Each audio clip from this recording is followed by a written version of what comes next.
আসসালামু আলাইকুম। আপনারা শুধু আমাদের যুদ্ধ দেখছেন, কিন্তু যুদ্ধক্ষেত্রে যখন আমরা মারা যাই সেই ফিনিশিং এ পরবর্তী পদক্ষেপগুলো কি কি হয় সেটা আমি আপনাদেরকে আজকে একটি ভিডিও অ্যাক্টিং করে দেখাবো। আসলে বাস্তবতা এইভাবেই আমাদের হয়, আমরা কিভাবে আমরা শনাক্ত করি। ঠিক আছে, তো অবশ্যই অবশ্যই আপনারা দেখবেন। ইনিও একজন সৈনিক। তো এই পোশাকটা আসলে আমার, আমি আসলে 3টা পদক প্রাপ্ত, দেখেন সেটা আমি ওনাকে পরাইছি। উনিও একজন রাশিয়ান আর্মি।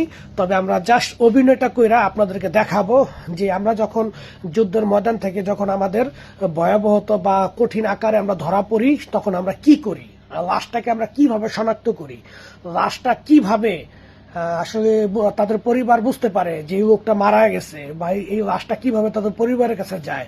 পরিবারের কাছে লাশটা দেয় না, তারপর ওই করে। তো যাই হোক, এটা হচ্ছে আমাদের একটা নিরাপদ ঘর।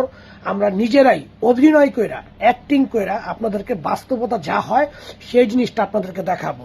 তো আশা করি চলেন একসাথেই থাকবেন।